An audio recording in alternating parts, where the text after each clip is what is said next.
আসসালামু আলাইকুম। আজকে আমাদের আলোচনার বিষয় হলো এএসপি পলাশকে নিয়ে, যে কিছুদিন আগে আত্মহত্যা করলো, বিগত ২-৩ দিন আগে। সেই বিষয়ে আলোচনা করব। তো বুঝতে পারছো ব্যাপারটা? আমি একটু আগে একটা ফেসবুক স্ট্যাটাস দেখলাম।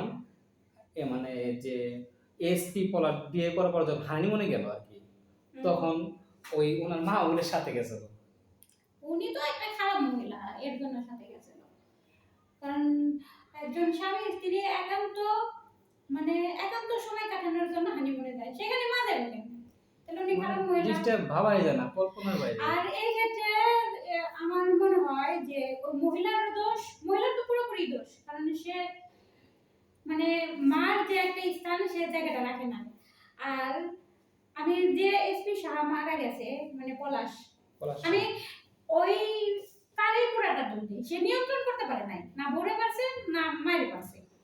এখন হইলো ঘটনা কি, উনি হয়তো এমন কিছু আচরণ করতে চায় নাই যে মার সাথে ব্যাধ হয়ে যায়, মার ভক্ত তো হয়তো এই কারণে বলতে পারে নাই।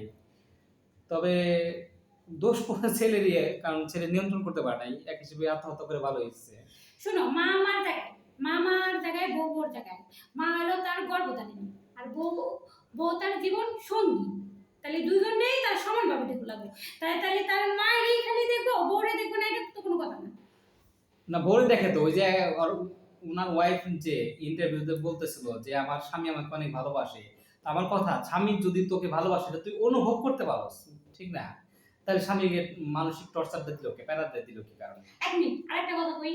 আমি ওই মহিলার আরেকটা ভিডিও দেখছি, ওই যে সুস্মিতা নাকি নাম, ওয়াইফটার নাম। নাম ঠিক জানি না অ্যাকচুয়ালি। হ্যাঁ, আমি দেখছি যে তার মা নাকি রাত্রে ঘুম পাড়ায় রেখে দিত, রাত ৯টার সময় ঘুম পাড়ায় রেখে দিত। বাচ্চা বলার মতো। হ্যাঁ, বাচ্চা পোলাপানের মতন। পাশে যে ওয়াইফ আছে সেটা না, ঘুম পাড়ায় রেখে তারপর করতে দিত। যে পর্যন্ত ঘুম না পারবে সে তখন আর যাইত না।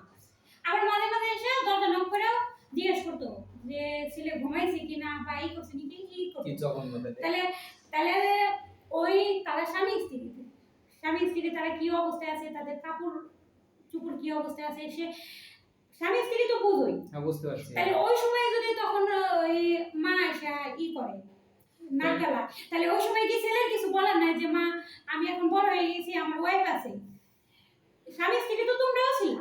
তাহলে ওই সময় না এইগুলো ওইগুলো দিছে কেন, মানে এই সুযোগগুলো দিছে কেন? শোনো, মা তো মারে ভালোবাসা, মা হলো মার পায়ের নিচে সন্তানের দিকে, ঠিক আছে, মারে ভালোবাসো, সম্মান করো। তাই বলে যে মা জঘন্য কাজগুলো করবো, তার ভুলগুলো ধরাই দিতে হবে।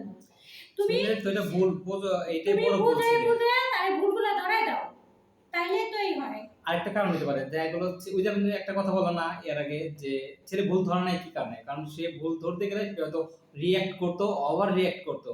সেই অশান্তিটা, মার পক্ষ থেকে যে অশান্তি বা ঝগড়াটা, সেই ঝগড়াটা ছেলে চায় নাই, মূলত এমন কোনো না ঘটনা। না, সে আরেকটা কথা বলেন না। একটা কথা বলি আমি, তোমার কথায় এই যুক্তি ঠিক আছে, মার অশান্তি চায় না বা এই যে অশান্তিটা চায় না। আমি ওই যে সুস্মিতার আর একটা ভিডিও দেখছি, তারা স্বামী স্ত্রী মানে ঘুরতে গেলে তার সাথে তার মাও যেত, যেখানে যেত, বাইরে যদি এক কাপ কফিও খাইতে যেত তার মা যেত। তাই ছেলে মা বাড়ি থেকে হাত ধরে নিয়ে যেত, আবার হাত ধরে নিয়ে আসতো, সুস্মিতার সাথে যেত, নতুন দম্পতি, সে পিছে পিছে থাকতো। তাহলে তার মনে কষ্ট লাগতো। আর দ্বিতীয় কথা, সে তার শাশুড়ি এক হাত ধরছে, সে পাশে এসে আর এক হাত ধরছে, তাহলে শাশুড়ির তো কষ্ট পাওয়ার নাই কেন? সেখানে শাশুড়ি তার হাত ধরা দেখে রাগ করে চলে গেল। তখন কি ছেলে বুঝতে পারলো যে মারাক করছে, মারাক করাতেই বোর হাত ছেড়ে দিল। সেটা কি সে অন্যায় করে নাই? তুমি সব দিক দিয়ে খালি ছেলে দোষ দিতেছো, ঠিক না? আচ্ছা, আমার মতে ছেলের দোষ আছে, ছেলের মার দোষ আছে। না না, তার থেকে বেশি বড় দোষ হলো ওই ছেলের বউ সুস্মিতা। যে কেন, শোনো আগে রিয়েক্ট করো না। তাহলে যখন নাকি উনি বিয়ার পর দেখছে যে তার শাশুড়ি ছেলেকে বিয়ে করানোর পরও কোলে তুলে পাল্টাছে, এমন একটা অবস্থা, তাকে ছাড়তেছে না একা, মানে তার প্রাইভেট ব্যাপারগুলো সে দখল করে নিচ্ছে, তখন ওই সুস্মিতা মানে যে ওয়াইফ, তার উচিত ছিল এই নিয়ে ঘরোয়াভাবে একটা বসা, সমঝোতায় আসা, যে কেন এমন করতেছে, একটা আলোচনায় বসা। অথবা ওই ছেলেকে পেশার প্যারা না দেয়া, দেখা গেল উনি তো প্যারা দিছে, তাছাড়া আত্মহত্যা করাটা হবে না না। সে তো দিছে মা তো মানে প্যারা দিচ্ছে, মার হ্যাঁ প্যারা, উনিও প্যারা দিচ্ছে। তো হ্যাঁ। দুইজনের প্যারার কারণে মারা গেছে। তো ওনার উচিত ছিল, সুস্মিতার উচিত ছিল যে সেই তার হাজবেন্ডকে প্যারা না দেয়া, প্রতিবাদী হওয়া যাকে বলে, হ্যাঁ এটা ভুল আছে একে ফেস টু ফেস লড়াই করার মতো, যে ডাইরেক্ট বাংলা ঝগড়া যাকে বলে, ঝগড়া গ্রামের চুলাচুলি ঝগড়া আছে না, সেই ঝগড়া, যে তুই আমার হাজবেন্ডের প্রাইভেট সময়গুলোতে এসে বাধা দিস কেন, যদি এতই থাকে তাহলে তুই বিয়ে করেনি কেন, মানে একটা বিধিক ইচ্ছাভাবে ঝগড়া করা, এইটা হওয়া উচিত ছিল তার। তা না করে সে আড়ালে হয়তো তার হাজবেন্ডে ও 2-4টা কথা শুনাইছে, এগুলো ঠিক নেই। আমি দোষ দিব সম্পূর্ণ ওই বউটা। হ্যাঁ তোমার কথা যুক্তি আছে, কারণ সে প্রতিবাদী হওয়া দরকার ছিল, অধিকার আদায় করে নেওয়া দরকার ছিল।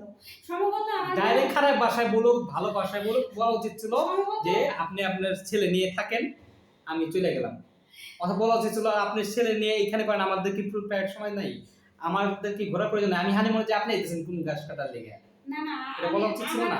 আমার কথা শুনো, সম্ভবত ছেলের পরিবারের চাইতে মেয়ের পরিবারটা নিম্ন বংশের, মানে যাই হোক, আমার কথাটা শুনো, হ্যাঁ, মানে ওই ভয়টা কাজ করছে, গরিব মানুষের একটু ভয় কাজ করে। আর দেশে এখন আইন আছে, আমার কথা নারীদের জন্য আইন অনেক হার্ড বর্তমানে।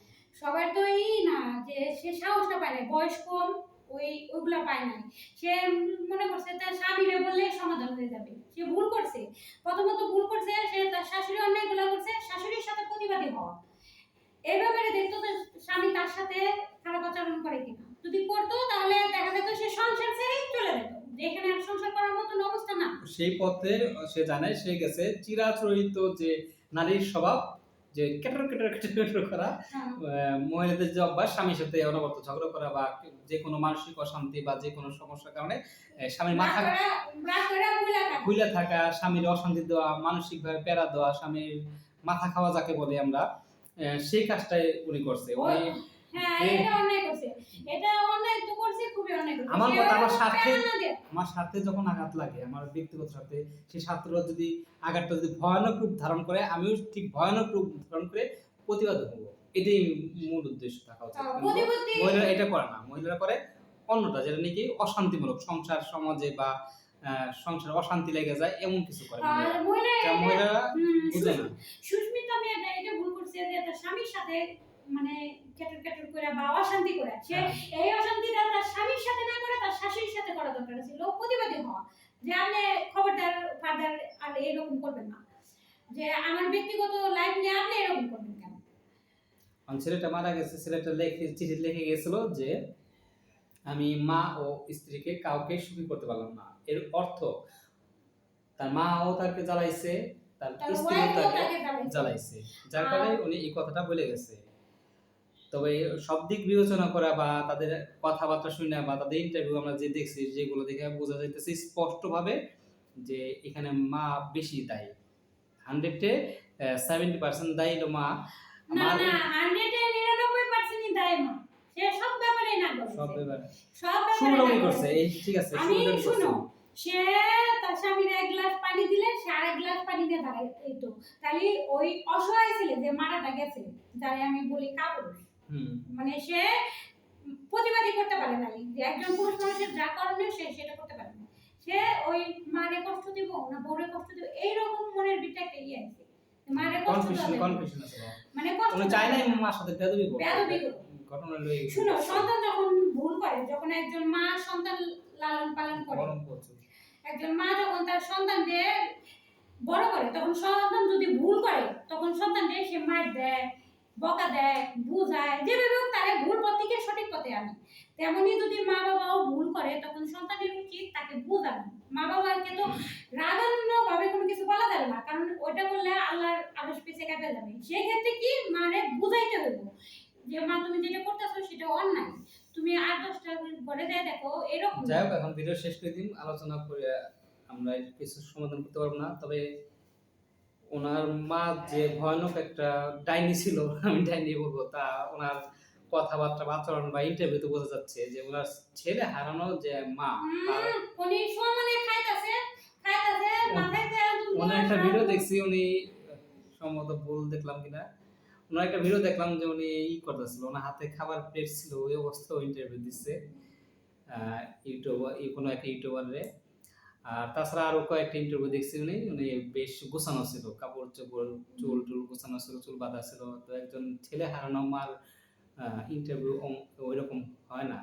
আমার সা- সাধারণ নলেজে আমার এরকমটা মনে হয় যে একজন ছেলে হারানো মার যখন ছেলের সম্বন্ধে কেউ ইন্টারভিউ নিতে আসবে বা কথা বলবে, তখন সে তো তার কান্নার কারণে কথাগুলো ঠিক মতো বলতে পারবে না গুছিয়ে, অথচ উনি গুছিয়ে কথা বলছে এবং প্রতিযোগিতামূলক যে সে তার ছেলের বউ দোষী, ছেলের বউ তার বাড়ির কাজের লোক আরো যোগ্যতা নাই, এখনো সে প্রতিযোগিতা করতেছে। মানে প্রতিযোগিতা, মেয়েরা প্রতিযোগিতা করে না, হারাইতে পারলে, ঝগড়া করে হারাইতে পারলে ভালো, সেই না ধরনের তোমার চিন্তা আমি কাজ আরেকটা করতেছে। কথা বলি এই ক্ষেত্রে। ওনার চোখে মুখে যে এক্সপ্রেশন, সেগুলা বোঝা যাচ্ছে যে উনি আসলে একটু অন্যরকম, মানে জঘন্য প্রকৃতির একজন মহিলা। আরেকটা কথা বলি আমি, দাঁড়াও তোমার হুম, ভিডিও শেষ করার আগে। তোমার তার চোখে মুখে তার ছেলে হারানোর কোনো শোকই না। হ্যাঁ, তার ছেলের এত বয়স, মানে সে বড় হয়েছে, বিয়ে করছে। শুধু বয়স নয়, বয়স এটাই এক বড় মিনিট, কথা, আমার কথা বয়স। শোনো। তার হ্যাঁ, ছেলে শুরু থেকে বড় হয়েছে, সে লালিত পালিত করে বড় করছে, খাইয়ে দিছে, ঘুম পাড়াই হুম, দিছে, হুম, তারে যত্ন করছে। এত বড় ছেলে মারা গেছে, এই হিসেবে তো সে বয়স্ক মানুষ, সে হিসেবে তো তার বিছনে পড়ে থাকার কথা। সেটাই তো একজন বললাম মা আমি। উনি তো হিসেবে। এক মাসের আগে বিছানায় উঠতে পারবো না, তাহলে ওনার অবস্থা খারাপ হয়ে যাবো যে এত বড় একটা ছেলে মারা গেল। মারা গেল। তো ওনার স্বাভাবিক আচরণ, স্বাভাবিক সংসার, ওনার চলাফেরা সবই স্বাভাবিক চলতেছে, এটা বোঝা গেল। আর যে বড় বললা যে ছেলে এত বড়, উনি শুধু বড় না, উনি একজন এএসপি। ওনার ওনার ওনাকে দেখে মনে করো, সাধারণ মানুষ তো ভালো কথা, আশপাশে যে থানার ওসিরা ওনার কথা মতোই চলে। একজন এসপি বিশাল একটা পাওয়ারফুল একজন কর্মকর্তা। তো এত বড় একটা পাওয়ারফুল কর্মকর্তাকেও উনি নাকে দড়ি দিয়ে বলেছে। যাই হোক, সবাই ভালো থাকবেন। আমাদের আলোচনা আজকে এখানেই শেষ। আবার দেখা হবে নেক্সট কোনো ভিডিওতে অন্য কোনো বিষয় নিয়ে আলোচনা করার জন্য। আসসালামু আলাইকুম।